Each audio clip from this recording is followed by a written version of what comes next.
If being with your person, the person that you vowed to spend the rest of your life with, sounds like a burden, we have to figure out what is behind that. You are burnt out.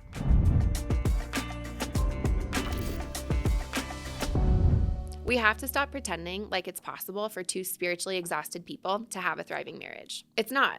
It's not possible for two burnt out people to come together at the end of the day and be in a healthy relationship. It's not possible for a marriage to be in a good spot if one or both people in that marriage get to the end of the day and feel too burnt out to show up for the other person. But so many of us are going through life exhausted, setting aside the absolute bare minimum amount of time for rest, and then we're surprised when our marriages are struggling. So what do we do? My husband and I are walking through this as we speak. My husband is a pastor who just launched a church pretty recently.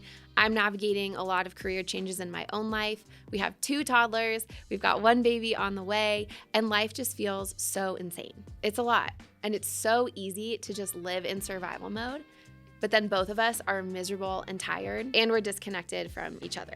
On the way here today, my check engine light came on. My personality, don't know about you, but my personality is if I can't fix it right now, I'm just going to ignore it and avoid it. But if I do that, not only will I end up taking my car to the shop anyway eventually, I also might end up with a totaled car, which is a lot more expensive and involved to fix. The longer we take to address these things, the more we're essentially gambling with the health of our relationships. If you're finding yourself in a similar season, just exhausted and burnt out, here are 5 red flags to look out for. Once we cover those, we've got some tips for how to course correct as well so that you can get back on track and stay connected with your marriage. Okay, so number 1, if spending time with your spouse always sounds like too much work or another box you have to check, that is a sign that you need to slow down and figure out what has gone wrong. When it starts to feel like another box you have to check or another burden on your shoulders, you might be burnt out. It's time to pause.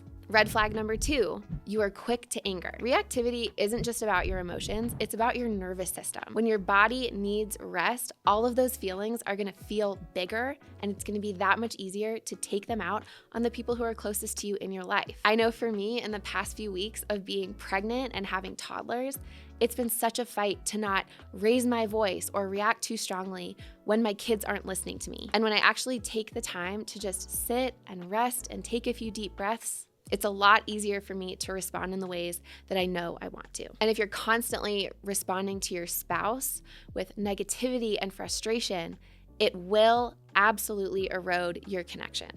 Red flag number 3 is when you are expecting your spouse to be your ultimate source. What does that mean? What does that look like? Well, for me, it often looks like bitterness. When things aren't going the way I want them to in my life, when I'm exhausted and tired, I often kind of just want my husband to fix it, to make it better. If I'm not careful, my frustration that he hasn't already just called the plumber or handled the laundry or made a plan for the weekend turns into a much deeper bitterness and resentment. When I do this, it indicates that I'm expecting him to be the one to make my life more enjoyable. I'm expecting him to fix all my problems and really to do what only God can. When I put him in that role that he was never really meant to hold in my life, I'm going to end up harboring resentment, and I'm going to end up mad at him for doing a bad job. The 4th red flag to look for is when you're neglecting your own spiritual growth.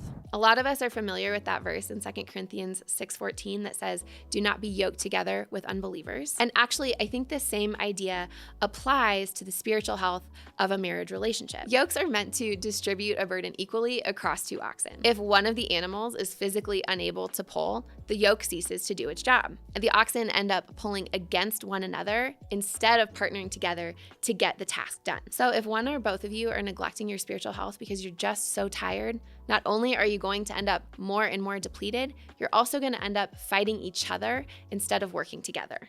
The 5th red flag is super practical, but it's never having enough time for date night. I'm calling myself out here. My husband and I are really, really terrible about this one. And I do think there are seasons where we can have a lot of grace for ourselves and acknowledge that maybe for financial reasons or scheduling reasons or childcare reasons, date nights are gonna have to look different. But if focused time with one another and if fun together has no place in your schedule and you're not intentionally trying to create it, that's a red flag. Literally almost anything is worth cutting out to ensure that you're able to maintain that connection with one another for the sake of your marriage.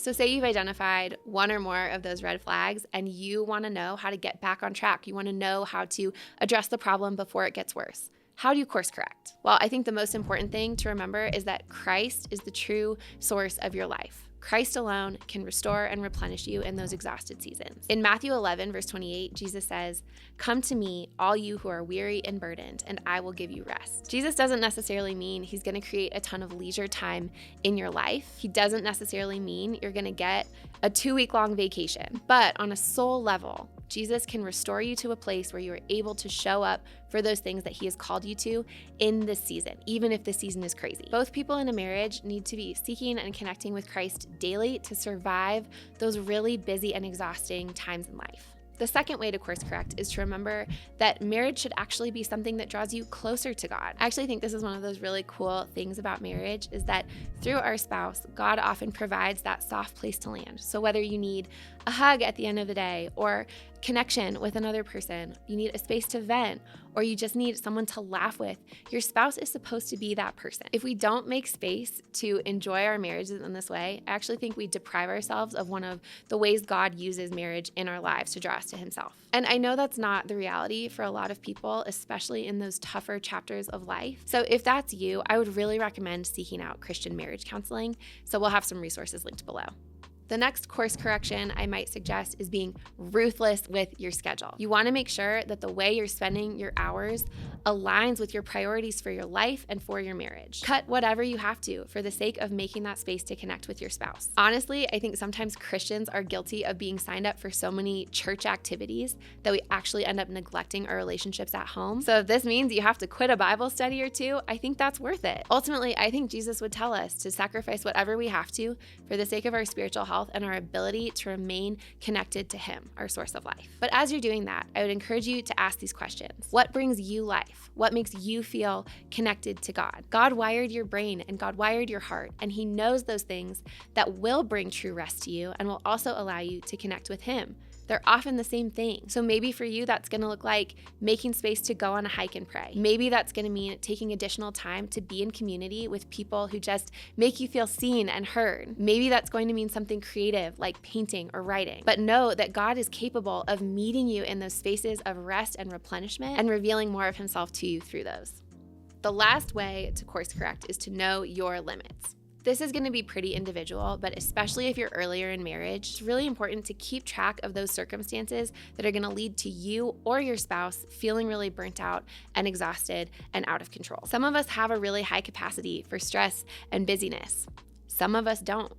God uses some seasons in life to grow those things in us, and sometimes we need to just press pause and take a break. Know what might trigger your individual check engine light and communicate openly with your spouse about it. The earlier we start this, the better. Better yet, schedule in rest time either before, during, or after those really stressful seasons to make sure that you give yourself the opportunity to reconnect and re-engage. We just got through a really busy season in our family, and we scheduled like 3 full days of time off, no plans, ordering food in just to make sure that we had time to just have fun together. And that was really life-giving. Trust God to be with you as you navigate all of these questions. The world is so stressful, and he knows that better than anyone. In Psalm 16, verse 11, it says, "You make known to me the path of life."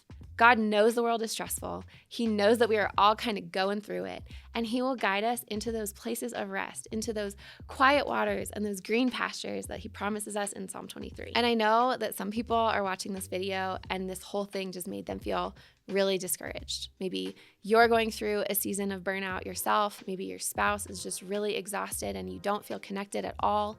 I just want to encourage you that God is still there with you. God can redeem and restore at any moment, at any time, for any relationship. God is ready to enter into that mess and to restore any time that you feel that you've lost and to release you of any harbored resentment that you feel like you just can't break free from. I have seen him do it in my life, and I know he can be trusted to do it in yours. Honestly, there are just some seasons that are inescapably exhausting.